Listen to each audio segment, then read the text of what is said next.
10 محرم بھی ایک داستان ہے، یہ داستان نہیں ہے، یہ سبق ہے، یہ داستان نہیں ہے، یہ سبق ہے، یہ پیغام ہے، یہ قربانی کی لازوال مثال ہے۔ لوگ شہید ہو کے عزت پاتے ہیں، اور میں کہتا ہوں حسین نے شہادت کو عزت عطا کر دی۔ لوگ شہید ہو کر عزت کا تاج سر پہ سجاتے ہیں، لیکن حسین نے شہید ہو کر شہادت کے سر پہ عزت کا تاج سجا دیا۔ لوگ قربان ہو کر بڑے بنتے ہیں، اور حسین نے قربان ہو کر قربانی کو بڑا بنا دیا۔ لوگ اللہ کے نام پہ لٹ کر پٹ کر مٹ کر وہ کامیابی کے ترانے، کامیابی کے زینے طے کرتے ہیں، اور حسین نے لٹ کر پٹ کر مٹ کر اور اپنے آپ کو فنا کر کے کامیابی کو عزت کا مفہوم پہنا دیا، عزت کا لباس پہنا دیا۔ اس لیے تو میں اپنی طرف سے لفاظی نہیں کر رہا ہوں، میرے نبی نے کہا جنت کے سردار ہیں حسن اور حسین۔ میرا رب کہے گا جنت سے، اے جنت میں نے تمہیں خوبصورت، ارے وہ جنت پہلے ہی بڑی سونی ہے، اس کو خوبصورت بنانے کے لیے سنو، اور بڑے زمانے بعد حدیث یاد آئی، میرے نبی نے میرے اللہ فرمائیں گے اے جنت میں نے تمہیں حسن اور حسین سے خوبصورت بنا دیا۔ شہادت کو حسین نے خوبصورت بنایا، قربانی کو آل رسول نے خوبصورت بنایا، کامیابی کو آل رسول نے مفہوم پہنایا، اللہ کے نام پر مر مٹنے کے لازوال معنی سمجھائے، اللہ کو پا لینے کے لیے کہاں تک جایا جا سکتا ہے کر کے دکھایا، اللہ کو پا کر سب کچھ کھو کر کیا کیا جا سکتا ہے، کربلا وہ پیغام ہے۔ یہ صرف 10 دن کے لیے رونے دھونے کا پیغام، بے شک حسین کے لیے رونا بھی سنت۔ ہر شے کو بدعت نہ بناؤ۔ پانی دیں۔ ام سلمہ سے آپ نے فرمایا،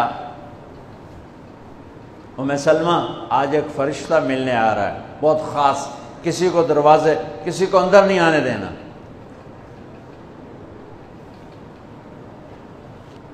ام سلمہ پیرے پہ کھڑی ہو گئی، تھوڑی دیر میں حسین آ گئے، چھوٹے بچے معصوم ابھی، اندر جانے لگے، انہوں نے روک دیا، وہ رونے لگے، وہ روئے تو انہوں نے چھوڑ دیا۔ تھوڑی دیر کے بعد اندر سے میرے نبی کے زور زور سے رونے کی آواز آئی، زور زور سے رونے کی آواز آئی۔ ام سلمہ رہ نہ سکی، بھاگ کے اندر گئیں، تو آپ نے کیا دیکھا؟ آپ نے حسین کو یوں سینے سے چمٹایا ہوا اور ایسے ہل ہل کے رو رہے تھے، ایسے بلک بلک سسک سسک کے رو رہے تھے، اور آپ کے آنسو آپ کے رخسار اور داڑھی پر اتر کر رہے تھے، اور آپ نے یوں بھینچا ہوا، ایسے دبایا ہوا تھا۔ تو حضرت ام سلمہ نے کہا میرے ماں باپ قربان یا رسول اللہ، کیا ہوا؟ آپ ایسے تڑپ کے کیوں رو رہے ہیں؟ تو آپ نے روتی آواز میں کہا، بہتے آنسوؤں کے ساتھ، کپ کپاتے بدن کے ساتھ، کہ ام سلمہ یہ فرشتہ جو مجھے ملنے آیا تھا یہ میرے بچے کو دیکھ کر کہہ رہا ہے کہ آپ کی امت اس بچے کو قتل کر دے گی، اور جہاں اس کا خون گرے گا وہ مٹی مجھے دکھائی ہے اس نے، کہ میں اس لیے اس پہ رو رہا ہوں۔ ابھی تو وہ شہید نہیں ہوئے اور رویا جا رہا ہے، تو ہم تو ان کی شہادت پہ روتے ہیں بھائی، ہم تو ان کی شہادت پہ روتے ہیں، اور یہ قیامت تک روتے رہے گی دنیا، قیامت۔ یہ اللہ کا نظام ہے، اس نے کربلا کے واقعے کو یوں کر دیا جیسے ہر سال آج ہی ہوا ہے، آج ہی حسین شہید ہو رہے ہیں، آج ہی عبداللہ کا سر کٹ رہا ہے، آج ہی زینب کی چادر کو پھاڑا جا رہا ہے، آج ہی لاشوں کو گھسیٹا جا رہا ہے۔ وہ میں حیران ہوتا ہوں، ٹیپو سلطان سرنگا پٹم میں شہید ہوئے، دشمن کون؟ انگریز، کون؟ کافر۔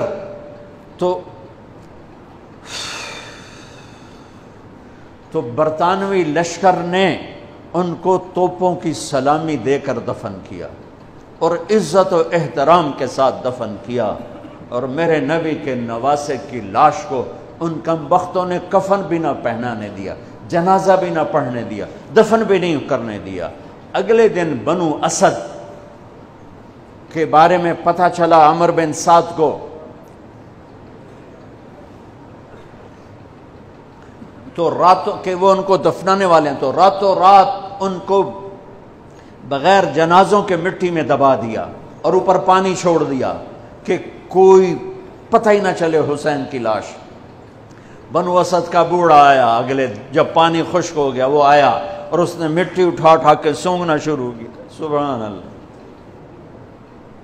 سونگ رہا ہے، سونگ رہا ہے، سونگ رہا ہے۔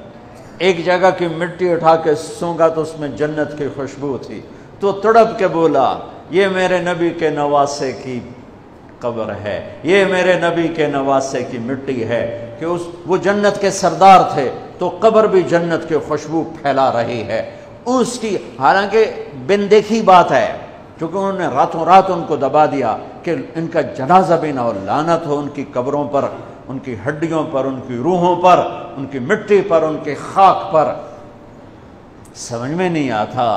نبی کے گھر کے کتے کی بھی ہم تو عزت کریں گے اگر آج ہمیں پتہ چلے یہ نبی کے گھر کا کتا ہے۔ ان کم بختوں کے سامنے نبی کے نواسے کھڑے تھے، نبی کی نواسیاں تھیں اور نبی کی اولاد تھی، اور ان کے دل ایسے پتھر، آنکھیں ایسی اندھی، کان ایسے بہرے کہ انہیں ایسے تلوار چلائی جیسے سامنے کوئی رومی لشکر کھڑا ہو، یا جیسے سامنے کوئی فارسی لشکر کھڑا ہو۔ اتنے عظیم ہستیاں، میں کہاں سے بیان کروں؟